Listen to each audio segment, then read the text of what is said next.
Minimum और maximum value learn कर लो multiplier की। मैक्सिमम इन्फिनिटी है, मिनिमम 1 है। अब मल्टीप्लायर की वर्किंग कैसे है, जैसे देखो एडिशनल इन्वेस्टमेंट 100 करोड़ आया, सपोज करो फ्लाईओवर कंस्ट्रक्ट करा है, ठीक है, एक्स्ट्रा इन्वेस्टमेंट होगी तो एक्स्ट्रा इनकम भी जनरेट होगी, इकोनॉमी में इनकम आ गई 100 करोड़। एमपीसी ज्यूम करा उन्होंने 10.90 है, ठीक है। Additional income will spend 90% of 100 crore. कहने का मतलब है जितनी एडिशनल इनकम आई उसकी स्पेंडिंग कितनी है 90%, यानी कि 90 करोड़ वो कंजम्पशन पे खर्चेंगे, ठीक है। रिमेनिंग अमाउंट सेव्ड हो गया, यानी कि 10% सेव हो गया। ये नीचे भी देखते जाओ साथ साथ, 100 आए थे, 90 कंज्यूम, 10 सेव्ड। अब क्या है हमारी, यानी कि 0.90 एज्यूम हो गई एमपीसी, ठीक, 0.90 हो गई, यानी कि 90 खर्चेंगे, 10 जोड़ेंगे। अब 90 दोबारा खर्चे गए तो उसमें से अब 90% 81 आपके एक्सपेंडिचर हो गया, यानी कि आपने कंजम्पशन पे खर्च दिया, सेविंग्स कितनी होगी 9। ऐसे ये वर्किंग होती रहेगी, ठीक है। आप ध्यान से देखो कितने गुना बढ़ गई, आपने 100 करोड़ लगाया सा, इंक्रीज इन इनकम 10 टाइम्स हो गई, 10 टाइम्स। ये तब तक चलता रहेगा प्रोसेस जितनी देर तक ये एग्जॉस्ट नहीं हो जाती इनकम, ठीक है। अब ये 10 टाइम्स इंक्रीज हो गई है, या आपने कैलकुलेट कर लिया कितना टाइम आ गया 10 टाइम्स, ठीक है। ये ऐसे इंक्रीज होती जाएगी। क्लियर हो गया, ठीक है। ये मल्टीप्लायर था। अब याद रखना इसके दो एक्शंस होते हैं, एक बैकवर्ड एक फॉरवर्ड। फॉरवर्ड एक्शन कब होएगा मल्टीप्लायर का, जब इंक्रीज इन इनकम होगी। जब डिक्रीज इन इनकम होगी तो बैकवर्ड एक्शन, जब इंक्रीज इन इनकम यानी कि इंक्रीज इन इन्वेस्टमेंट होगी तो फॉरवर्ड एक्शन। अगर डिक्रीज इन इनकम हुई तो बैकवर्ड एक्शन। अब याद रखना यही इसकी वर्किंग है, यही इसका प्रोसेस है। अगर प्रोसेस भी आ जाता है ना, प्रोसेस भी यही है आपका। क्लियर हो गया। इसके एक्शन दो हैं, फॉरवर्ड और बैकवर्ड। ये इसके इंपॉर्टेंट फॉर्मूलाज हैं चैप्टर के तीनों, ये ध्यान से कर लेना। क्लियर। नेक्स्ट वीडियो में मैं आपको इसके पूरे प्रैक्टिकल्स बताऊंगी कि प्रैक्टिकल्स में है क्या। नेक्स्ट चैप्टर है एक्सेस डिमांड, वेरी इंपॉर्टेंट। इसमें से श्योर है कि लॉन्ग क्वेश्चन आएगा ही आएगा 5 मार्क्स का या 4 मार्क्स का। 5 मार्क्स का है ना आपके मैक्सिमम, 5 मार्क्स का आएगा।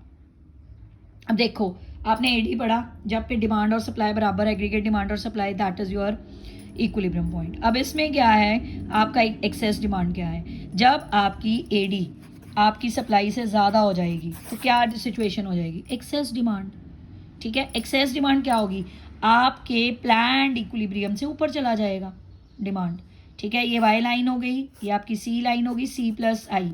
एक्सेस कब पॉसिबल है, जब इकोनॉमी में इन्वेस्टमेंट ज़्यादा होगी, ठीक है। C plus I plus delta I आ गया ना, तो आपकी एक्सेस डिमांड सिचुएशन होगी। जब एक्सेस डिमांड सिचुएशन होगी तो प्राइजेस क्या हो जाएंगे, हाइक, सब चीज़ें महंगी हो जाएंगी। पता है प्रोड्यूसर्स को मार्केट में बिक रहा है, आराम से बिक रहा है तो डिमांड बढ़ा दो, सॉरी प्राइस बढ़ा दो। प्राइस बढ़ गए तो क्या आ जाएगा इकोनॉमी में, इन्फ्लेशन। जिस मेजर से हम एक्सेस डिमांड को मेजर करते हैं उसे क्या बोलते हैं, इन्फ्लेशनरी गैप। सेम डायग्राम होगी, सेम एक्सप्लेनेशन होगी, बस याद रखना एक्सेस डिमांड को मेजर किस वे से करते हैं, इन्फ्लेशनरी गैप से। सेम डायग्राम है, सेम एक्सप्लेनेशन है। क्लियर। बार बार एम्फोसिस माइंड पे डालने की जरूरत नहीं, एक बार लर्न कर लो। हाँ ये इंपॉर्टेंट है। रीजंस क्या हैं, टैक्स रिड्यूस हो गए, गवर्नमेंट एक्सपेंडिचर बढ़ गई, इन्वेस्टमेंट बढ़ गई, इंपोर्ट कम हो गए, एक्सपोर्ट बढ़ गए। Deficit financing, deficit financing means होता है जब आरबीआई न्यू नोट्स को प्रिंट आउट करती है, इसे डेफिसिट डिमांड कहते हैं। इम्पैक्ट क्या है एक्सेस डिमांड का, अब क्या इम्पैक्ट होगा, फाइनेंसिंग क्या होता है, डेफिसिट फाइनेंसिंग का मतलब होता है कि न्यू नोट्स की प्रिंटिंग, ठीक है। अगर बहुत ज़्यादा इकोनॉमी में सप्लाई ऑफ मनी बढ़ जाएगी तो डेफिसिट फाइनेंसिंग होगी, उससे भी डिमांड बहुत बढ़ जाती है। अब एक्सेस डिमांड के इम्पैक्ट क्या होंगे, देखो इम्पैक्ट क्या है, इफेक्ट ऑन आउटपुट, आउटपुट पे कोई इफेक्ट नहीं है, ठीक है। दूसरा, क्योंकि ऑलरेडी इकोनॉमी फुल एम्प्लॉयमेंट में है, कोई भी आइडल कैपेसिटी नहीं है, एम्प्लॉयमेंट में भी कोई चेंज नहीं है, जनरल प्राइस लेवल राइज हो जाएगा। मैं आपको पहले ही बताया कि इन्फ्लेशन बहुत बढ़ जाएगा अगर इकोनॉमी में डिमांड है। याद रखना प्राइस और डिमांड का नेगेटिव रिलेशनशिप होता है, पर डिमांड और प्राइस का पॉजिटिव होता है। जैसे जैसे डिमांड बढ़ती है ना, प्राइजेस हाइक हो जाते हैं, याद रखना इस बात को। इसलिए इन्फ्लेशनरी गैप मेजर करता है एक्सेस डिमांड को। नेक्स्ट है डेफिशिएंट डिमांड, जब एडी क्या हो जाएगी, लेस हो जाएगी सप्लाई से, उस सिचुएशन को क्या बोलोगे आप, डेफिशिएंट डिमांड। ठीक है, यानी कि उसमें क्या है, इन्वेस्टमेंट कम हो गई। अब आपकी प्लान से नीचे आ गया इक्विलिब्रियम, अब एडी लाइन नीचे आ जाएगी, एक्सेस में ऊपर गई थी, एडी में सॉरी डेफिशिएंट डिमांड में नीचे आ जाएगी। अब डिमांड कम हो रही है, कम हो रही है, प्रोड्यूसर्स ने अपने प्रोडक्ट सेल करने हैं, वो क्या करेगा, प्राइजेस कम कर देगा, तो इकॉनमी में क्या आ जाएगा, डिफ्लेशन। ठीक है, प्राइजेस कम हो जाएंगे तो डिफ्लेशन आ गया। अब जिस मेजर से हम डेफिशिएंट डिमांड को मेजर करते हैं उसे क्या बोलते हैं, डिफ्लेशनरी गैप। क्लियर? ठीक, ये इसका डायग्राम है। ठीक, अब ध्यान से देखो रीजंस क्या है। अब टैक्सेस इंक्रीज हो गए, हर चीज़ महंगी हो जाएगी, गवर्नमेंट के एक्सपेंडिचर कम हो जाएंगे, इन्वेस्टमेंट एक्सपेंडिचर कम हो गए, इंपोर्ट्स बढ़ा दिए, एक्सपोर्ट कम कर दिया, हमारी इकोनॉमी में प्रोडक्शन को कम कर दिया। ठीक है, नेक्स्ट है इम्पैक्ट क्या है, आउटपुट पर क्या इम्पैक्ट पड़ेगा, हमारा यहाँ क्या पाइल अप होना शुरू हो जाएगा स्टॉक, क्योंकि सेल नहीं है। एम्प्लॉयमेंट क्या हो जाएगी, इनवॉलेंट्री अनएम्प्लॉयमेंट इंक्रीज हो जाएगी, क्योंकि प्रोडक्शन नहीं हो रही। प्राइस लेवल क्या हो जाएंगे, कम हो जाएंगे। क्लियर हो गया? अब ना ही इकोनॉमी को एक्सेस डिमांड चाहिए, ना ही डेफिशिएंट डिमांड चाहिए, ना ही इन्फ्लेशनरी गैप चाहिए, ना ही डिफ्लेशनरी गैप चाहिए। अब उसको कंट्रोल करना है। कंट्रोल करने के लिए हमें क्या करना पड़ेगा, गवर्नमेंट कुछ मेजर अडॉप्ट करेगी पहले एक्सेस डिमांड की। ठीक है, ये देखो एक्सेस डिमांड को कंट्रोल करने के लिए, या आपने सारे बैंकिंग चैप्टर में मैंने आपको बताए हैं, अब लास्ट अभी इसी वीडियो में, पहले फिस्कल पॉलिसी आती है, सेंट्रल गवर्नमेंट बनाती है, मॉनेटरी पॉलिसी आती है, सेंट्रल गवर्नमेंट बनाती है। अब देखो फिस्कल पॉलिसी, सरकार क्या करेगी, अपनी एक्सपेंडिचर कम कर देगी। अगर एक्सपेंडिचर कम करेगी, आप ना सिम्बॉलिकली लर्न कर लो, डिक्रीज इन गवर्नमेंट एक्सपेंडिचर, ठीक, डिक्रीज इन मनी सप्लाई। हमने ना सप्लाई ऑफ मनी इकॉनमी में कम करनी है। जब सरकार खर्चे कम कर देगी तो मनी सप्लाई कम हो जाएगा। एक और लिख लो यहाँ से, decrease in lending power of banks, lending power कम हो जाएगी बैंक्स की। ठीक है, कोई लोन नहीं मिलेगा, क्रेडिट फैसिलिटी कम हो जाएगी। आपने जब भी एक्सेस डिमांड को कंट्रोल करना है ना, सप्लाई ऑफ मनी को क्या करना है, डिक्रीज। ठीक, सरकार टैक्सेस बढ़ा देगी, टैक्सेस बढ़ गए तो डिमांड कम हो जाएगी, लेवल ऑफ इनकम गिर जाएगा, सप्लाई ऑफ मनी कम हो जाएगी। ठीक, ये मॉनेटरी पॉलिसी के हैं, एक्सेस डिमांड को कंट्रोल, बैंक रेट बढ़ जाएगा, रेपो बढ़ जाएगा, ये मैंने आपको सारे इसी वीडियो में बैंकिंग चैप्टर में समझाए, ये सारे होते गए हैं। बस यहाँ पे ये लर्न कर लो, अगर एक्सेस डिमांड को कंट्रोल करना है, गवर्नमेंट बैंक रेट बढ़ा देगी, बैंक रेट बढ़ जाएंगे, बैंक्स की, कमर्शियल बैंक्स की लैंडिंग पावर कम हो जाएगी, ऑटोमेटिकली सप्लाई कम हो जाएगी, सप्लाई ऑफ मनी कम होगी, एक्सेस डिमांड कंट्रोल हो जाएगी। क्लियर हो गया? ठीक है, अगर डेफिशिएंट डिमांड है, डेफिशिएंट डिमांड को कैसे कंट्रोल करोगे, सब में डिक्रीज आ जाएगा। यही दो पॉलिसीज हैं, फिस्कल और मॉनेटरी, पर सब में डिक्रीज हो जाएगा। एक बात और, जब भी डेफिशिएंट डिमांड होती है, जो गवर्नमेंट पॉलिसी अडॉप्ट करती है आरबीआई, ठीक है, कॉस्ट ऑफ क्रेडिट को महंगा करना है, आरबीआई डेफिशिएंट डिमांड को कंट्रोल करना है, आरबीआई कौन सी पॉलिसी को प्रेफर करती है, डेयर मनी पॉलिसी। और एक्सेस डिमांड को कंट्रोल कर, सॉरी उल्टा बोल दिया मैंने, एक्सेस डिमांड को कंट्रोल करना है तो डेयर मनी पॉलिसी, और चीप मनी पॉलिसी कर देगी डेफिशिएंट, क्योंकि उसमें क्या हो जाएगा, लोन सस्ते हो जाएंगे, फ्लो ऑफ मनी इंक्रीज हो जाएगा। डेयर मनी पॉलिसी में क्या है, लोन्स महंगे हो जाएंगे, वो लोन्स महंगे हो गए तो सप्लाई ऑफ मनी कम हो जाएगी। ये 1 मार्क के लिए इंपॉर्टेंट है। नेक्स्ट है 3 सेक्टर अगर हो, गवर्नमेंट की भी इंटरवीन हो जाए तो आप एक्सेस और डेफिशिएंट डिमांड कैसे शो करोगे। ये देखो हमारा ये पॉइंट है, हमने यहाँ पे ये वाई लाइन बनाई, सी ए डी बनाई, एक AD1 बनाया, C + I + G। अब अगर इकॉनमी में डेफिशिएंट डिमांड है, ये तो आपने सिंपल डायग्राम बनाया जब इक्विलिब्रियम है, अगर आपके में डेफिशिएंट डिमांड है तो सरकार क्या करेगी, अपने एक्सपेंडिचर को इंक्रीज़ करेगी। अगर गवर्नमेंट एक्सपेंडिचर इंक्रीज़ होंगे तो प्रोडक्शन इंक्रीज़ होगी, प्रोडक्शन इंक्रीज़ होगी तो लैंडिंग पावर इंक्रीज़ होगी, सप्लाई ऑफ मनी इंक्रीज़ हो जाएगी, तो डेफिशिएंट डिमांड कंट्रोल हो जाएगी। इसमें AD कर्व ऊपर चला जाएगा, ठीक, और एक्सेस डिमांड में AD कर्व नीचे आ जाएगा, -ΔG हो जाएगा, इसमें +ΔG था, इसमें प्लस था, ध्यान से देखो, इसमें माइनस है। ठीक, इस चैप्टर में एक्सेस डिमांड, डेफिशिएंट डिमांड को अच्छी तरह कर लेना, इन्फ्लेशनरी डिफ्लेशनरी गैप को अच्छी तरह कर लेना। जो नेक्स्ट चैप्टर है दैट इज़ गवर्नमेंट बजट, ये लॉन्ग क्वेश्चन के लिए बहुत इंपॉर्टेंट है।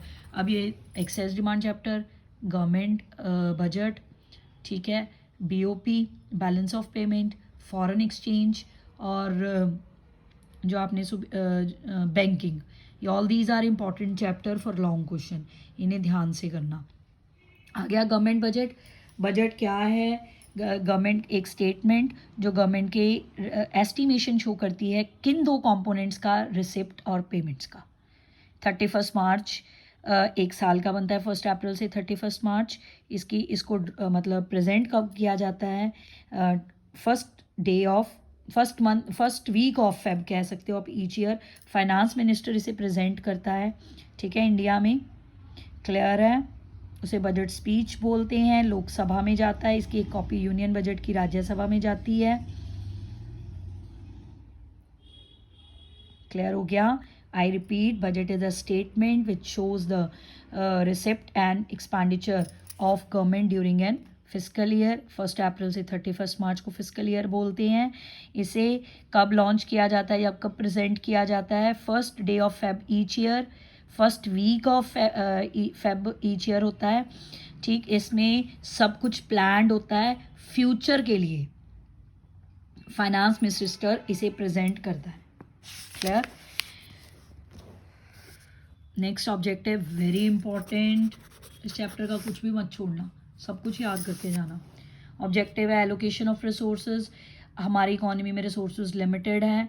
अगर गवर्नमेंट क्या करती है, प्लान करती है रिसोर्सेज को ऐसे एलोकेट करो कि प्रॉफिट मैक्सिमाइज भी हो और सोशल वेलफेयर भी हो। क्लियर हो गया? दूसरा, इनइक्वालिटी कम करनी है, इनकम और वेल्थ की, रिच और पुअर का गैप कम करना है। उस इक्वालिटी को रिड्यूस करने के लिए प्लान किया जाता है बजट में। नेक्स्ट, इकोनॉमिक स्टेबिलिटी, प्राइजेस को कंट्रोल करना है, इन्फ्लेशन डिफ्लेशन को, पब्लिक एंटरप्राइजेस को कंट्रोल करना है, उनकी मैनेजमेंट को कंट्रोल करना है। इकोनॉमिक ग्रोथ की तरफ ध्यान देना है। इकोनॉमिक ग्रोथ कैसे बढ़ सकती है? जीडीपी इंक्रीज होनी चाहिए। जीडीपी कैसे बढ़ेगी? प्रोडक्शन को इंक्रीज करना है, ठीक है। इसलिए गवर्नमेंट टैक्सेस रिबेट्स देती है, इंफ्रास्ट्रक्चर पे एक्सपेंडिचर करती है in order to increase the economic growth. Reducing regional disparity, कहने का क्या मतलब है? रीजनल डिस्पैरिटीज़ को कम करना है, इसलिए रूरल एरियाज़ में, बैकवर्ड एरियाज़ में क्या डेवलप की जाती हैं? इंडस्ट्रीज़ डेवलप की जाती हैं। स्पेशल इकोनॉमिक जोन्स इसकी बेस्ट एग्जांपल है। क्लियर हो गया? ठीक है। एम्प्लॉयमेंट जनरेशन, इकोनॉमी में एम्प्लॉयमेंट को जनरेट करना है, that is also very important objective of the budget. Important objectives थे रीएलोकेशन ऑफ रिसोर्सेज, इनइक्वालिटी को रिड्यूस करना, स्टेबिलिटी लाना, प्राइस पे कंट्रोल, पब्लिक एंटरप्राइजेस की मैनेजमेंट करना, ग्रोथ करनी, रीजनल डिस्पैरिटीज़ को कम करना। रीजनल डिस्पैरिटी का क्या मतलब था? रूरल एरियाज़ में इंडस्ट्रीज़ को डेवलप करना, एम्प्लॉयमेंट को जनरेट करना, ठीक है। अब नेक्स्ट इंपॉर्टेंट कंपोनेंट्स है बजट के, रेवेन्यू और कैपिटल, यानी कि रेवेन्यू में आएगा revenue expenditure and revenue receipts, capital में आएगा capital receipts and capital expenditure. Clear? अब बजट रिसिप्ट्स भी दो तरह की, रेवेन्यू, कैपिटल। रेवेन्यू रिसिप्ट कितनी तरह की होती है? Tax, non tax. Capital receipt borrowing, recovery of loans, other receipts.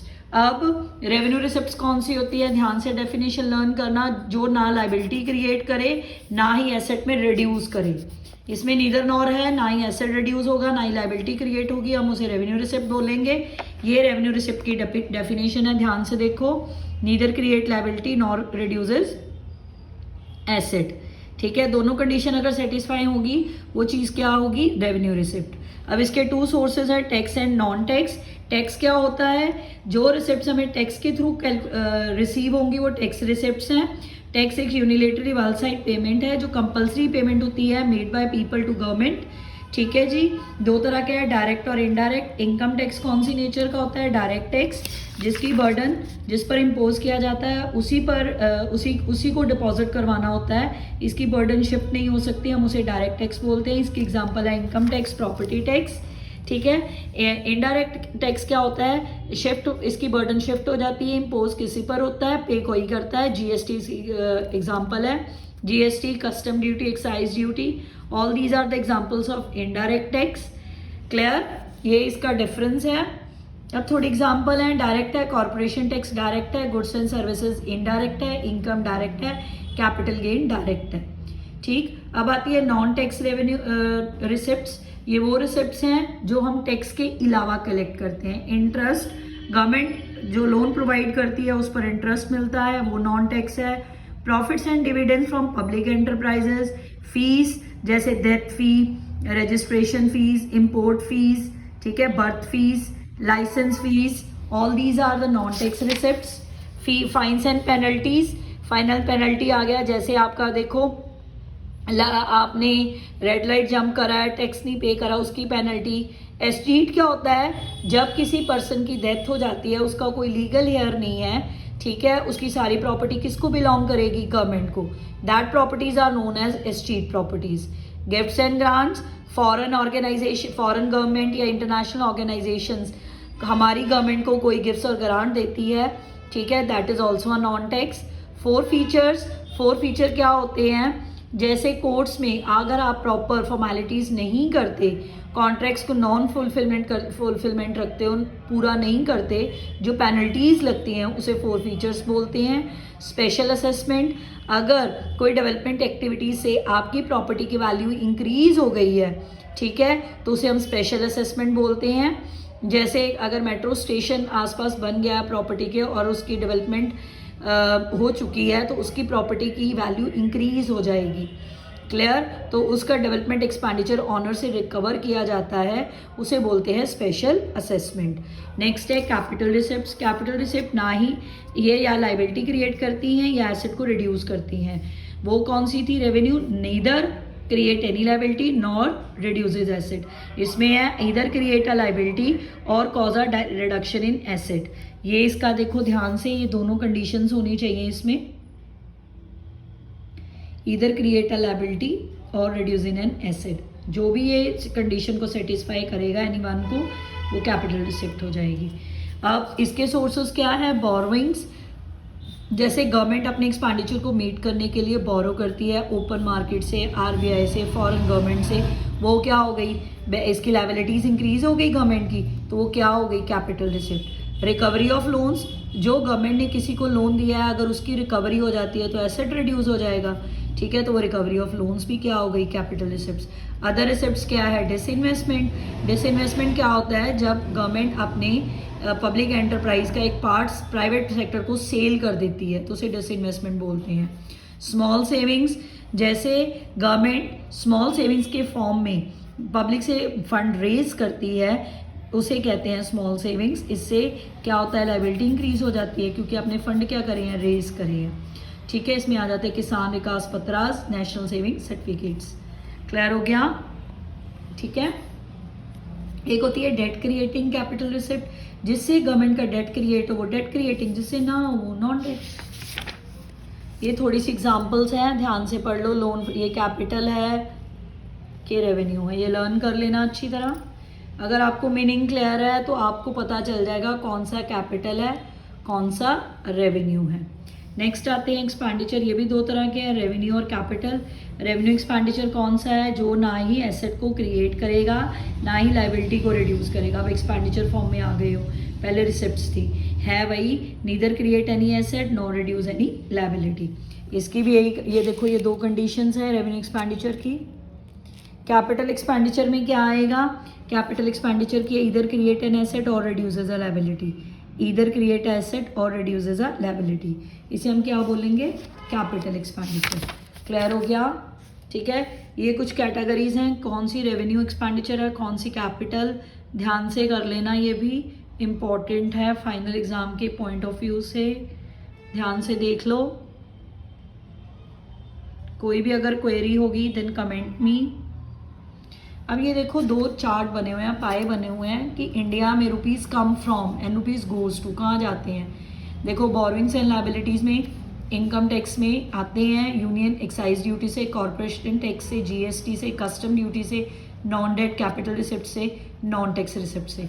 जाते कहाँ कहाँ हैं, पेंशंस में, एक्सपेंडिचर में, टैक्स एंड ड्यूटीज़ में, finance commission and other transfers में, ठीक है, सेंट्रल सेक्टर स्कीम्स में, डिफेंस में, सब्सिडीज़ में, इंटरेस्ट पेमेंट्स में। क्लियर। अब नेक्स्ट है, तीन तरह का बजट होता है, बैलेंस, जब गवर्नमेंट रिसिप्ट गवर्नमेंट एक्सपेंडिचर की इक्वल हो जाए, बैलेंस बजट, जब गवर्नमेंट रिसिप्ट बढ़ जाए गवर्नमेंट एक्सपेंडिचर से तो सरप्लस बजट। तीसरा होता है जब गवर्नमेंट एक्सपेंडिचर बढ़ जाए गवर्नमेंट रिसिप्ट से तो डेफिसिट बजट। क्लियर। अब इनको कंट्रोल करना है। Measures of government deficit, government का डेफिसिट आप कैसे निकाल सकते हो? जब गवर्नमेंट के एक्सपेंडिचर ज़्यादा है रिसिप्ट से तो डेफिसिट निकलेगा। ये गवर्नमेंट डेफिसिट है। गवर्नमेंट डेफिसिट कैसे निकालते हो? Total expenditure minus total receipt. Receipt 3 तरह की है, रेवेन्यू, फिस्कल, प्राइमरी। रेवेन्यू कैसे निकालते हैं? Revenue expenditure minus revenue receipt लोगे आप। फिस्कल में क्या लोगे? Total expenditure minus total. बस ध्यान रखना बोरविंग्स नहीं लेनी, एक्सक्लूडिंग बोरविंग लेना। टोटल एक्सपेंडिचर में क्या आएगा? Capital receipt, sorry capital expenditure, revenue expenditure. Total receipt में capital receipts plus revenue receipt दोनों लोगे, कैपिटल प्लस रेवेन्यू, तभी टोटल आएगा। प्राइमरी कैसे निकालोगे? Fiscal deficit minus interest payment. ये 3 फॉर्मूलाज कर लेना, ठीक है, क्लियर है। अब कुछ इंपॉर्टेंट इम्प्लीकेशन है। अगर रेवेन्यू डेफिसिट है तो उसकी इम्प्लीकेशन क्या है? इसमें वो शो करता है रेवेन्यू डेफिसिट में कि गवर्नमेंट अपनी रेगुलर एक्सपेंडिचर को मीट नहीं कर पा रही, कि गवर्नमेंट की डिस सेविंग्स हैं। ये कुछ इंपॉर्टेंट पॉइंट्स कर लो, आ जाते हैं 3 मार्क्स के लिए, ठीक है, क्लियर हो गया। ये 2-3 कर लो। पहला है कि गवर्नमेंट अपने एक्सपेंडिचर को रेगुलर मीट नहीं कर पा रही क्योंकि उसका डेफिसिट ज़्यादा है। दूसरा है डिस सेविंग्स है, गवर्नमेंट की एक्सपेंडिचर ज़्यादा है गवर्नमेंट की रिसिप्ट से, that's way revenue deficit increase हो रहा है। बोरविंग्स बहुत ज़्यादा है, डिसइन्वेस्टमेंट्स हैं। अब इनको रिकवर करने के लिए क्या करना चाहिए? एक्सपेंडिचर रिड्यूस करो, रेवेन्यू इंक्रीज करो, ठीक। फिस्कल डेफिसिट है तो फिस्कल डेफिसिट की क्या इम्प्लीकेशन है? Debt trap. डेट ट्रैप का मतलब है गवर्नमेंट एक लोन को उतारने के लिए दूसरा ले रही है, जिससे वो एक डेट के ट्रैप में आ रही है। इन्फ्लेशन क्या है? गवर्नमेंट बोरो कर रही है आरबीआई से to meet its fiscal deficit, तो आरबीआई को क्या करना पड़ रहा है? डेफिसिट फाइनेंसिंग, ठीक है, प्रिंट न्यू करेंसी, जैसे सप्लाई ऑफ मनी बढ़ जाएगी। आपको पता है अगर सप्लाई ऑफ मनी बढ़ गई इकोनॉमी में तो क्या बढ़ जाएगा? प्राइस लेवल, इन्फ्लेशन हो जाएगी। फिर फॉरेन डिपेंडेंस बढ़ जाएगी जिससे हमारी ग्रोथ हैम्पर रुक जाएगी, ठीक है। ये इसकी इम्प्लीकेशंस हैं। अब इसे कैसे कंट्रोल कर सकते हैं? बोरविंग्स करो, डेफिसिट फाइनेंसिंग करो। कॉन्ट्राडिक्ट हो गया पॉइंट, उधर उन्होंने उसकी इम्प्लीकेशन में भी लिख दिया और यहाँ पे भी, पर यही है कि सोर्सेज यही 2 हैं अगर आपने फिस्कल डेफिसिट को फाइनेंस करना है। नेक्स्ट है primary, fiscal minus interest payment, ठीक है। इसकी इम्प्लीकेशन क्या है? इसकी है कि how much the government borrowings are going to meet other than the interest payment. कहने का क्या मतलब है? गवर्नमेंट की इंटरेस्ट पेमेंट पे करने के बाद कितनी ज़्यादा बोरविंग्स हैं कि प्राइमरी डेफिसिट आ रहा है, ठीक है। ये देखो प्राइमरी डेफिसिट क्या है? कॉज है, रीज़न है फिस्कल डेफिसिट का कि हमारी इंटरेस्ट पेमेंट निकलने के बाद भी हमने बोरविंग्स बहुत बोरो कर ली हैं। High interest payment on past borrowings has increase the fiscal, यानी कि हमारा इंटरेस्ट इतना पेंडिंग पड़ा है कि हमारी fiscal deficit day by day increase हो रहा है, क्लियर है, ठीक है। ये फॉर्मूलाज हैं तीनों, फिर बोल देती हूँ। रेवेन्यू का revenue expenditure minus revenue receipt, fiscal का total expenditure minus total receipt, ठीक। कई बार अगर आपको क्वेश्चन में टोटल बोरविंग्स दी हो तो फॉर्मूला लगाने की ज़रूरत नहीं है, fiscal deficit equal to borrowing भी होता है। प्राइमरी क्या होता है? Fiscal deficit minus interest payment. All these are the important formulas. याद रखना, अगर टोटल बोरविंग्स दी हैं तो ज़रूरत नहीं है फिस्कल कैलकुलेट करने की, फिस्कल टोटल बोरविंग के इक्वल हो जाएगा। नेक्स्ट चैप्टर है जो that is foreign exchange rate. अब फॉरेन एक्सचेंज रेट क्या है? The refers to all currency other than the domestic currency of a given country. Foreign exchange क्या है? वो सारी करेंसी जो डोमेस्टिक करेंसी के अलावा है, जैसे यूएस डॉलर, पौंड, दिनार आर द फॉरेन एक्सचेंज। अब फॉरेन एक्सचेंज रेट क्या होता है? वो रेट जिस पे वन करेंसी किसी दूसरी करेंसी के साथ एक्सचेंज की जाती है उसे हम फॉरेन एक्सचेंज रेट कहते हैं। जैसे $1 एक्सचेंज फॉर इंडियन रुपी 81, ठीक है, this is foreign exchange rate. अब करेंसी एप्रिसिएशन और डेप्रिसिएशन क्या होती है? जब डोमेस्टिक करेंसी की वैल्यू डिक्रीज हो जाए उसे डेप्रिसिएशन बोलते हैं, जब डोमेस्टिक करेंसी की वैल्यू इंक्रीज हो जाए उसे एप्रिसिएशन बोलते हैं। अब डेप्रिसिएशन कब होगी? जब डॉलर की वैल्यू इंक्रीज हो जाएगी। सपोज करो पहले डॉलर की वैल्यू 81 थी, अब $1 की वैल्यू 82 हो गई, तब आपकी करेंसी क्या हो गई? डेप्रिशिएट। याद रखना, जब डॉलर की वैल्यू इंक्रीज हो गई, आपको ₹1 ज़्यादा देना पड़ रहा है, तो आपकी करेंसी क्या हो गई? डेप्रिसिएट। अब डेप्रिसिएशन का इफेक्ट क्या होगा? आपकी एक्सपोर्ट बढ़ जाएंगे, ठीक है, आपकी सेल इंक्रीज हो जाएगी, क्योंकि आप डोमेस्टिक करेंसी डेप्रिसिएशन कैसे होती है? जब डॉलर की वैल्यू पहले 81 थी, अब 82 हो गई, अब रुपीस की वैल्यू कम हो गई, डॉलर की बढ़ गई, इसे हम करेंसी डेप्रिसिएशन बोलते हैं। करेंसी डेप्रिसिएशन के इफेक्ट्स क्या हैं? एक्सपोर्ट इंक्रीज होंगे। एक्सपोर्ट इंक्रीज क्यों होंगे? क्योंकि पहले हम जो चीज़ फॉरेन कंट्री हमारी कंट्री से खरीदती थी, 81 में वो सेम क्वांटिटी मिलती थी, अब उन्हें पैसे कम देने पड़ रहे हैं, पर क्वांटिटी वो ज़्यादा ले सकते हैं इंडिया से सेम डॉलर देकर, तो इसलिए वो एक्सपोर्ट बढ़ा देते हैं, ठीक है, हमारे एक्सपोर्ट इंक्रीज हो जाएंगे, वो यहाँ से ज़्यादा चीज़ें खरीदेंगे।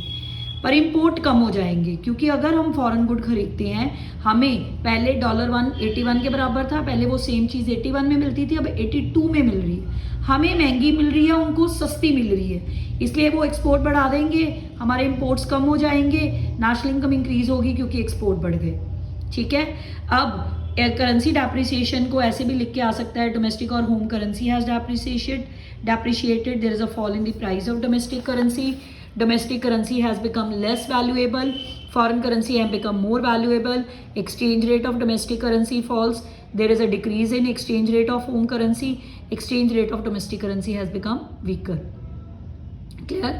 नेक्स्ट है करेंसी अप्रिसिएशन, जब डॉलर की वैल्यू फॉल हो जाएगी, पहले हम 82 का डॉलर था, अब 81 का हो गया, तो अप्रिशिएट होगा, ये रिवर्सल इफेक्ट होगा, इंपोर्ट बढ़ेंगे, एक्सपोर्ट कम होंगे, नेशनल इनकम गिर जाएगी। इंपोर्ट क्यों बढ़ेंगे?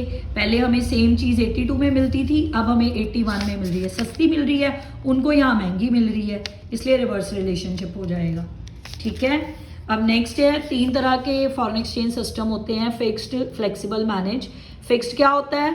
फिक्स को पैक्ड एक्सचेंज रेट भी कहते हैं, इसमें गवर्नमेंट की इंटरवेंशन होती है, जब गवर्नमेंट फिक्स कर दी एक्सचेंज रेट उसे फिक्स्ड एक्सचेंज रेट बोलते हैं, ठीक है जी। इसकी मेरिट्स क्या हैं? स्टेबिलिटी रहती है, इंटरनेशनल इन्वेस्टमेंट इंक्रीज होती है, स्पेकुलेटिव एक्टिविटी कम होती है क्योंकि गवर्नमेंट की इंटरवेंशन है, इंटरनेशनल ट्रेड प्रमोट होता है, पॉलिसीज बनाने में कोऑर्डिनेशन मिलती है। बट इसकी डीमेरिट्स भी हैं, for huge foreign exchange reserve चाहिए, एक्सचेंज रेट को फिक्स करने में प्रॉब्लम होती है, exchange rates are not fixed, क्योंकि इसे गवर्नमेंट फिक्स करती है। गवर्नमेंट क्या करती है इसमें? ये देखो, ये 2 सिस्टम थे, गोल्ड स्टैंडर्ड और Brayton would system. Gold standard में क्या था? सारी करेंसीज की एक पैरिटी कर दी गई थी, किसमें? गोल्ड में, ठीक है। तो गवर्नमेंट को क्या रिजर्व रखना पड़ता था? गोल्ड। जब भी किसी कंट्री से एक्सचेंज करना है तो गोल्ड में करना है। जैसे पहले पॉन्ड 1 5 ग्राम्स ऑफ गोल्ड के इक्वल है, अगर हमने पॉन्ड 1 की चीज़ लेनी है ब्रिटेन से तो हमें 5 ग्राम्स गोल्ड देना पड़ेगा, ठीक है। गोल्ड देकर हमें चीज़ मिलेगी, तो गवर्नमेंट को क्या मेंटेन करना पड़ता था? गोल्ड का स्टॉक। इसके बाद आया ब्रेटन वुड। ब्रेटन वुड में क्या था? ये क्या था? सारी करेंसीज उन्होंने क्या कर दी थी? एक ही करेंसी में पैक्ड एक्यूमुलेट कर दी थी, that currency is US dollar. Common currency क्या बन गई थी? US dollar. जब भी किसी कंट्री ने किसी कंट्री से ट्रेड करना है, गोल्ड को रिप्लेस किससे कर दिया? यूएस डॉलर से, ठीक है। ये ब्रेटन वुड सिस्टम था। इसके बाद डीवैल्यूएशन और डेप्रिसिएशन का डिफरेंस है। डीवैल्यूएशन गवर्नमेंट के इंटरवेंशन से होती है, गवर्नमेंट अपनी मर्जी से करती है। डेप्रिसिएशन मार्केट फोर्सेस से होती है, ठीक है। डीवैल्यूएशन फिक्स एक्सचेंज रेट में होती है और डेप्रिसिएशन फ्लेक्सिबल एक्सचेंज रेट में। अब फ्लेक्सिबल आ गया जब एक्सचेंज रेट डिटरमिन कौन करेगा? Market forces, that is demand and supply, और गवर्नमेंट की कोई इंटरवेंशन नहीं होगी। ये फ्री एक्सचेंज रेट होता है, इसे फ्लोटिंग एक्सचेंज रेट भी बोलते हैं। अब इसकी मेरिट्स क्या है? इक्विलिब्रियम मेंटेन रहता है, कोई रिजर्व की जरूरत नहीं होती, रिसोर्सेज फुली यूटिलाइज होते हैं। पर इसकी डीमेरिट्स भी हैं, प्राइस हाइक हो सकते हैं क्योंकि अगर डिमांड बढ़ गई तो प्राइस भी हाइक हो जाएंगे। स्पेकुलेटिव मोटिव्स भी बहुत होते हैं। लोग क्या करेंगे? जब प्राइसेस सस्ते होंगे तो स्टॉक रख लेंगे, जब महंगे होंगे तब सेल करेंगे, that is known as speculative activities. Inflationary spiral आ जाएगा मार्केट में, इन्फ्लेशनरी, क्योंकि रेट्स हाइक हो जाएंगे, ठीक है। थर्ड होता है मैनेज फ्लोटिंग। मैनेज फ्लोटिंग क्या होता है? जब मार्केट में एक्सचेंज रेट को एडजस्ट किया जाता है with the help of RBI, that is known as manage floating rate system. इसमें आरबीआई की इंटरवेंशन होती है but up to certain limit. इसे डर्टी फ्लोटिंग भी कहती हैं। ये बहुत इंपॉर्टेंट है। Why demand for foreign exchange? यानी कि why foreign exchange is demanded, जब आपने गुड्स एंड सर्विसेज का इंपोर्ट करना है, टूरिज्म के एक्सपेंडिचर को मीट करना है, या कोई यूनिलेटरल ट्रांसफर यानी कि गिफ्ट्स वगैरह करने हैं फॉरेन अब्रॉड में, फॉरेन कंट्री में कोई एसेट खरीदना है या स्पेकुलेटिव ट्रेडिंग करनी है, ठीक है, तो फॉरेन एक्सचेंज की डिमांड बढ़ जाती है। All these are the reason foreign exchange is demanded. Foreign exchange कब बढ़ जाएगा? जब फॉरेन एक्सचेंज सस्ता हो जाएगा, ठीक है, जब हमारी करेंसी अप्रिशिएट हो जाती है तो फॉरेन एक्सचेंज की डिमांड बहुत बढ़ जाती है। अब इसका डायग्राम कैसे होता है? ऐसे होता है, देखो डाउनवर्ड स्लोपिंग होता है फॉरेन एक्सचेंज रेट और डिमांड का नेगेटिव रिलेशनशिप। यहाँ पे फॉरेन एक्सचेंज आप प्राइस को मान लो, डिमांड और प्राइस का कौन सा रिलेशनशिप होता है? नेगेटिव। जैसे ही प्राइस बढ़ेगा डिमांड कम हो जाएगी। देखो यहाँ पे प्राइस R1 से R2 हुआ, ये Q1 से Q2 हो गई। नेक्स्ट है सप्लाई, ठीक, सप्लाई कब फॉरेन एक्सचेंज की होती है? इनफ्लो कब है? एक्सपोर्ट करोगे गुड्स एंड सर्विसेज का, फॉरेन इन्वेस्टमेंट करोगे, यूनिलेटरल ट्रांसफर्स करोगे, स्पेकुलेशन ट्रेडिंग करोगे, लोन्स लोगे रेस्ट ऑफ द वर्ल्ड पे, ग्रांट्स एंड डोनेशन होंगी फ्रॉम अब्रॉड, ठीक है, सप्लाई होनी शुरू हो जाएगी फॉरेन एक्सचेंज की। ये राइज कब होगी? जब डोमेस्टिक करेंसी डेप्रिशिएट होगी, ठीक। डोमेस्टिक याद रखना, एप्रिसिएशन में डिमांड, सॉरी एप्रिसिएशन में डिमांड, डेप्रिसिएशन में सप्लाई इंक्रीज होगा, रिमेंबर इट। अब देखो इसका डायग्राम ऐसे होता है, सप्लाई का अपवर्ड स्लोपिंग होता है क्योंकि प्राइस और सप्लाई का पॉजिटिव रिलेशनशिप होता है, जैसे ही प्राइस बढ़ेगा सप्लाई भी बढ़ जाएगी। अब इनका इक्विलिब्रियम कहाँ पे होता है? जहाँ पे ये इंटरसेक्ट करेंगे। फॉरेन एक्सचेंज रेट को डिटरमिन कैसे किया जाता है? जहाँ पे डिमांड और सप्लाई इंटरसेक्ट करते हैं उसे हम क्या बोलेंगे? Equilibrium point. अब देखो इक्विलिब्रियम से ऊपर क्या होगी? सप्लाई होगी। रेट बढ़ गया है फिर भी क्वांटिटी बढ़ रही है, क्यों बढ़ रही है? क्योंकि प्राइस और सप्लाई का क्या रिलेशनशिप है? पॉजिटिव। तो मार्केट में क्या हो जाएगी? Excess supply. अब इक्विलिब्रियम से नीचे एक्सेस डिमांड होगी, क्यों होगी? क्योंकि प्राइस और डिमांड का क्या रिलेशनशिप है? नेगेटिव। अब प्राइस कम होगा तो डिमांड बढ़ जाएगी, डिमांड बढ़ गई तो मार्केट में क्या हो जाएगी? एक्सेस डिमांड, ठीक है, क्लियर। अब अगर डिमांड बढ़ रही है तो राइटवर्ड शिफ्ट, अगर कम हो रही है तो लेफ्टवर्ड, अगर सप्लाई बढ़ रही है तो राइटवर्ड, कम हो रही है तो लेफ्टवर्ड, ठीक। अब नेक्स्ट है foreign exchange market. Foreign exchange market क्या होती है? वो मार्केट यहाँ पे फॉरेन करेंसीज को बॉट एंड सोल्ड किया जाता है। इसके फंक्शंस है 3। ट्रांसफर फंक्शन, ट्रांसफर मीन्स, अगर मतलब कहने का क्या मतलब है? It transfer purchasing power between the countries involve in the transaction. ये फंक्शन क्या है? अगर आपको कोई भी अमाउंट ट्रांसफर करना है तो आप ट्रांसफर फंक्शन कर सकते हो। किसके through? Bills of foreign exchange, bank drafts या टेलीफोनिक ट्रांसफर। क्रेडिट फंक्शन क्या होता है? इसमें फॉरेन ट्रेड में आपको क्रेडिट प्रोवाइड किया जाता है, जैसे bills of exchange within period of 3 months, this is known as credit function. Next है हेजिंग फंक्शन। हेजिंग फंक्शन में क्या है? एक्सपोर्टर और इंपोर्टर एक एग्रीमेंट में आ जाते हैं कि फ्यूचर डेट में वो सेल और बाय करेंगे गुड्स को एक पर्टिकुलर करंट प्राइस पे, this is known as hedging. Contract आज हो रहा है या कॉन्ट्रैक्ट फ्यूचर में होगा पर प्राइस कौन सा होगा? आज का, this is known as hedging function. 2 तरह की मार्केट होती है, स्पॉट और फॉरवर्ड। स्पॉट मार्केट में क्या है? ऑन द स्पॉट जो ट्रांजेक्शन्स होती हैं उसे रिकॉर्ड किया जाता है। फॉरवर्ड मार्केट में क्या है? फ्यूचर डेट के ट्रांजेक्शन्स को रिकॉर्ड किया जाता है। स्पॉट में on the spot current transactions, इसमें फ्यूचर ट्रांजेक्शन्स को। क्लियर। अब सिनोनियम्स हैं कुछ। फिक्स्ड एक्सचेंज रेट को क्या बोलते थे? Packed exchange rate. फ्लेक्सिबल को floating, manage floating rate system को डर्टी फ्लोटिंग, डिमांड को आउटफ्लो, सप्लाई को इनफ्लो। ये इंपॉर्टेंट है चैप्टर, बहुत ध्यान से करना। नेक्स्ट है, लास्ट चैप्टर है हमारी मैक्रो इकोनॉमिक्स का, balance of payment, that is BOP. BOP किससे रिलेटेड है? एक स्टेटमेंट है जिसमें सारी इकोनॉमिक ट्रांजेक्शन्स आती हैं अपने रेजिडेंट्स ऑफ कंट्रीज की, रेजिडेंट ऑफ कंट्री की, ठीक है। Economic transactions of resident of country, resident मैंने आपको बताया था कौन होता है, जिसका इकोनॉमिक इंटरेस्ट इंडिया में हो या 1 साल से ज़्यादा यहाँ पे रह रहा हो और फिर उसने इकोनॉमिक इंटरेस्ट यहाँ पे लाइज कर लिया, उसे हम रेजिडेंट बोलेंगे। इकोनॉमिक ट्रांजेक्शन्स कौन सी होती हैं? वो ट्रांजेक्शन्स जिसमें ट्रांसफ़र होती है ऑनरशिप, सर्विसेज, गुड्स, मनी और एसेट्स की। इसमें 2 आती हैं, विजिबल और इनविजिबल। विजिबल वो गुड्स जिसे टेंजिबल देख छू सकते हो, इनविजिबल आप जिसे देख छू नहीं सकते, ठीक है, वो इनविजिबल आइटम्स हो गई। यूनिलेटरल ट्रांसफर्स क्या होते हैं? One side. अनरिक्विटेड ट्रांसफर्स भी कहते हैं वन वे, जैसे गिफ्ट्स, ग्रांट्स। कैपिटल ट्रांसफर्स क्या होते हैं? ये कैपिटल रिसिप्ट और कैपिटल पेमेंट से रिलेटेड होते हैं। बीओपी को डबल एंट्री सिस्टम पे बेस्ड होता है, याद रखना। क्रेडिट साइड में सारे इनफ्लो आएंगे, डेबिट साइड में सारे आउटफ्लो आएंगे। क्लियर हो गया? बैलेंस बीओपी आप किसको बोलोगे? जिसमें रिसिप्ट्स और पेमेंट्स इक्वल होंगी, जिसमें रिसिप्ट्स ग्रेटर होंगी वो सरप्लस हो गया, जिसमें एक्सपेंडिचर ज़्यादा होगा वो डेफिसिट बीओपी हो गया। अब मैं दोबारा बता देती हूँ, बीओपी क्या होता है? सिस्टमेटिक रिकॉर्ड होता है सारी इकोनॉमिक ट्रांजेक्शन्स का between the residents of the country and rest of the world.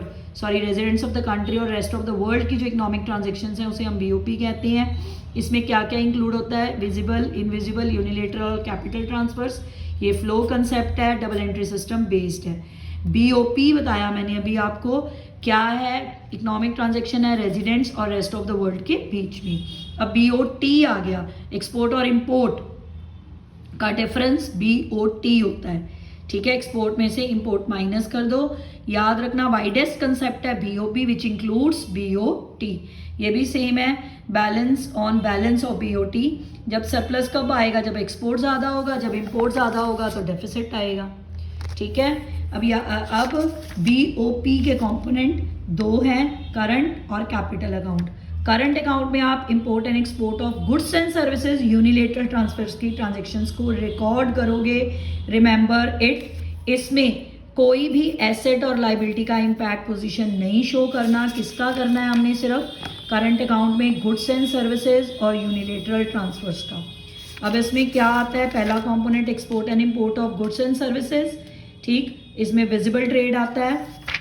Next आएगा इनविजिबल ट्रेड, याद रखना फैक्टर सर्विसेज और नॉन फैक्टर सर्विसेज।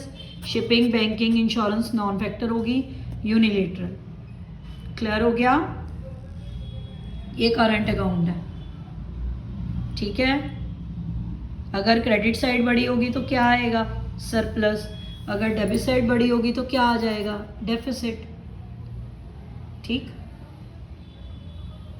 क्लियर हो गया? Credit all incomes, debit all expenses पे बेस्ड है आपका करंट अकाउंट। इसमें आप सारी गुड्स एंड सर्विसेज और यूनिलेटरल ट्रांसफर्स ही रिकॉर्ड करोगे और कुछ नहीं। ये देखो करंट अकाउंट का स्ट्रक्चर क्या है। डेबिट साइड क्या करोगे? इंपोर्ट, क्रेडिट साइड एक्सपोर्ट, सारे खर्चे डेबिट, सारी इनकम्स क्रेडिट। नेक्स्ट आता है कैपिटल अकाउंट। कैपिटल अकाउंट क्या रिकॉर्ड करता है? वो सारी ट्रांजेक्शन्स जो एसेट और लाइबिलिटीज का चेंज शो करेंगे रेजिडेंट्स और इट्स गवर्नमेंट और वर्ल्ड बैंक के साथ, ठीक है। सॉरी, वर्ल्ड नहीं, रेस्ट ऑफ द वर्ल्ड के साथ। मतलब ये याद रखना, आप सिंपल याद करो, करंट में आपने गुड्स एंड सर्विसेज और यूनिलेटरल लिया, कैपिटल में आप क्या लोगे? एसेट और लाइबिलिटी, ठीक है। इसमें फाइनेंशियल ट्रांसफर्स भी आती हैं, क्लियर हो गया? अब इसके कंपोनेंट्स क्या हैं? Borrowing and lending to and from abroad, या आपने बोरो करा या आपने लैंड करा। इन्वेस्टमेंट टू एंड फ्रॉम, चाहे आपने इन्वेस्टमेंट करी, चाहे इंडियन गवर्नमेंट ने करी, चाहे फॉरेन गवर्नमेंट ने हमने करी। अगर इंडियन गवर्नमेंट करेगी तो आउटफ्लो है, अगर फॉरेन गवर्नमेंट करेगी तो इनफ्लो है, ठीक है। यही सेम रहेगा, अगर आपने बोरो करे हैं तो पैसे आएंगे इनफ्लो, अगर आपने इन्वेस्ट दिए हैं, लेंड करे हैं गवर्नमेंट को, फॉरेन गवर्नमेंट को, तो आउटफ्लो। डेबिट और क्रेडिट सेम रहेगा, credit all incomes, debit all expenses, ठीक है। अब जो 2 तरह की होती है ना इन्वेस्टमेंट, एफडीआई और पोर्टफोलियो। एफडीआई क्या है? आपने एसेट खरीदा है, डायरेक्ट कंट्रोल मिल गया, जैसे इंडिया में फॉरेन में आपने लैंड एंड बिल्डिंग खरीदी है। अब यहाँ पे क्या है? आपको डायरेक्ट कंट्रोल नहीं मिलेगा, थोड़ा सा पार्ट खरीदा है आपने, जैसे शेयर्स खरीद लिए किसी कंपनी के, उसे पोर्टफोलियो बोलती है। Change in foreign exchange reserve, this is also a part of capital account. देखो, एनी विड्रॉल फ्रॉम रिजर्व कहाँ रिकॉर्ड करोगे? Credit side. Any addition to reserve, negative side, ठीक है। चेंज इन रिजर्व आप ऐसे रिकॉर्ड करोगे, any withdrawal from reserve is recorded on the positive side, ध्यान से देखो, अगर आप रिजर्व क्या कर रहे हो, विड्रॉल कर रहे हो, यानी कि आप पेमेंट कर रहे हो, आपकी लाइबिलिटीज कम हो रही हैं, ठीक है, तो ये पॉजिटिव इम्पैक्ट है, ये आप क्रेडिट साइड पे रिकॉर्ड करोगे। अगर इसमें एडिशन हो रही है, यानी कि आपकी लाइबिलिटीज बढ़ रही हैं, तो ये डेबिट साइड पे। फॉरेन एक्सचेंज रिजर्व के लिए ये पॉइंट याद रखना, विड्रॉल, क्रेडिट, एडिशन, डेबिट, ठीक है, ये लाइबिलिटी के पॉइंट ऑफ व्यू से याद करो। ये इसका देखो, अगर आप lend to abroad debit, net borrowings from abroad credit, investment to abroad दे रहे हो ना, आउटफ्लो इनफ्लो के हिसाब से करो, ठीक है। Increase in foreign exchange, net change in foreign exchange, ये मैंने आपको अभी बताया, अगर इंक्रीज हो रहा है तो वो आपका डेबिट है, ठीक, क्योंकि आपकी लायबिलिटीज बढ़ रही हैं। क्लियर हो गया ये। नेक्स्ट इंपॉर्टेंट डिफरेंस है autonomous and accommodating items. Autonomous items वो आइटम्स होती हैं जो प्रॉफिट मोटिव होती हैं, यानी कि किसी प्रॉफिट मोटिव के लिए जो ट्रांजेक्शन्स की जाती हैं उसे हम ऑटोनमस बोलते हैं। अब ऑटोनमस करंट अकाउंट में क्या आएगा, export and import of goods, capital में क्या आएगा, receipt and repayments of long term loans.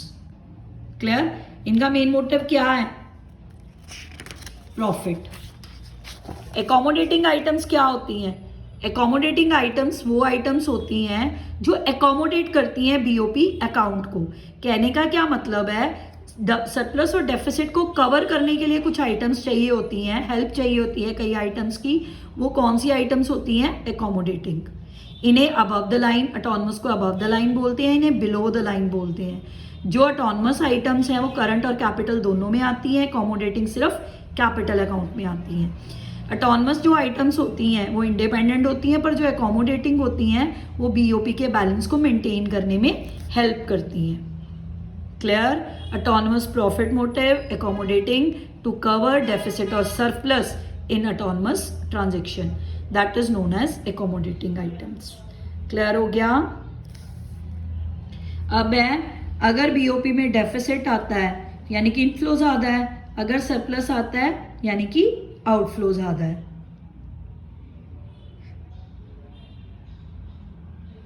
अगर हमारा इनफ्लो ज़्यादा हो जाएगा यानी कि हमारी पेमेंट्स बढ़ रही हैं, लायबिलिटीज़ बढ़ रही हैं, तो डेफिसिट हो जाएगा।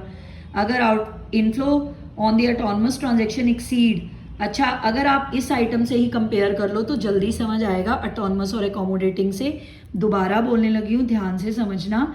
Deficit in BOP account arises when total inflow of autonomous transactions are less than the total outflow of such transactions.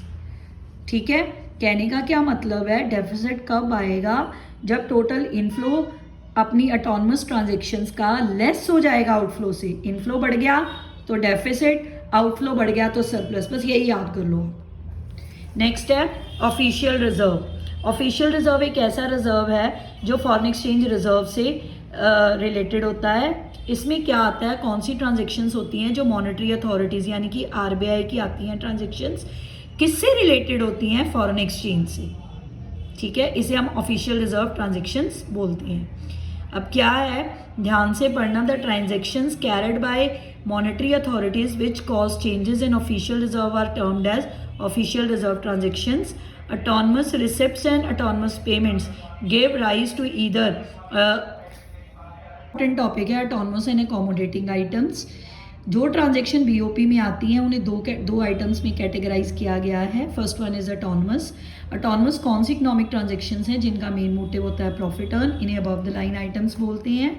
ये इंडिपेंडेंट होती हैं। इसकी एग्जांपल है, अगर फॉरेन कंपनी इन्वेस्टमेंट करती है इंडिया में प्रॉफिट अर्न करने के लिए, तो ये कौन सी है, इंडिपेंडेंट आइटम है, इसे हम ऑटोनमस ट्रांजेक्शन बोलेंगे। ठीक है, ऑटोनमस ट्रांजेक्शन कैपिटल और करंट अकाउंट दोनों में आएगी। करंट अकाउंट में कौन सी आती है, जो रिलेटेड होती है export and import of goods से, और जो receipt and repayment of long term loan से रिलेटेड होगी वो कैपिटल अकाउंट में जाएगी। क्लियर हो गया। एकोमोडेटिंग आइटम्स कौन सी होती हैं, जो एकोमोडेटिंग आइटम्स वो होती हैं जो बीओपी को बैलेंस करने में हेल्प करती हैं। यानी कि बीओपी में अगर डेफिसिट और सरप्लस आ गया, ठीक है, तो ऑटोनमस ट्रांजेक्शन्स में सरप्लस या डेफिसिट आ गया, उसे एकोमोडेट करने के लिए जो आइटम्स यूज़ की जाती हैं उन्हें एकोमोडेटिंग आइटम्स कहते हैं। जैसे सपोज करो there is a current account deficit in BOP, BOP में करंट अकाउंट में लॉस आ गया और deficit is settled by capital inflow from abroad, हमें अब्रॉड से कोई इनफ्लो आया था, हमने वो सेटल आउट कर लिया करंट अकाउंट का deficit with this flow, this is known as accommodating item. ठीक है, अगर बीओपी में डेफिसिट आता है उसे हम रिकवर कैसे करते हैं, फॉरेन एक्सचेंज रिजर्व से या बोरोइंग से। ये कौन सी आइटम्स होगी हमारी, एकोमोडेटिंग।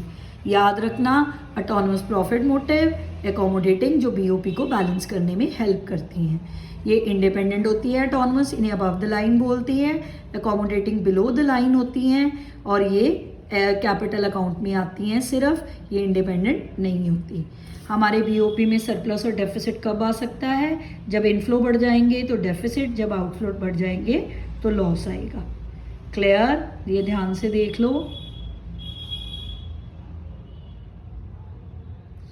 नेक्स्ट आता है एक ऑफिशियल रिजर्व, लास्ट टॉपिक है ये। ऑफिशियल रिजर्व ट्रांजेक्शन्स क्या होती हैं, ऑफिशियल रिजर्व ट्रांजेक्शन्स वो ट्रांजेक्शन्स होती हैं जो कैरिड की जाती है मॉनेटरी अथॉरिटी से, यानी कि आरबीआई के द्वारा ऑफिशियल रिजर्व में, यानी कि फॉरेन एक्सचेंज रिजर्व में, उसे हम ऑफिशियल रिजर्व ट्रांजेक्शन कहते हैं। ऑफिशियल रिजर्व फॉरेन एक्सचेंज से रिलेटेड होता है, इसमें फॉरेन एक्सचेंज रिजर्व का सारी ट्रांजेक्शन्स की जाती हैं।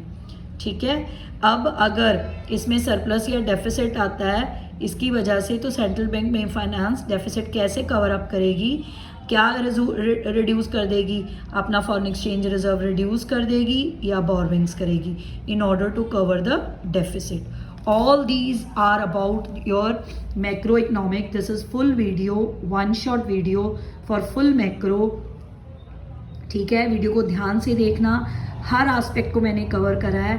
अपने एग्ज़ाम से पहले इस वीडियो को अच्छी तरह से देख लेना, आपकी पूरी मैक्रो इकोनॉमिक्स रिवाइज हो जाएगी। ठीक है जी, थैंक यू वेरी मच।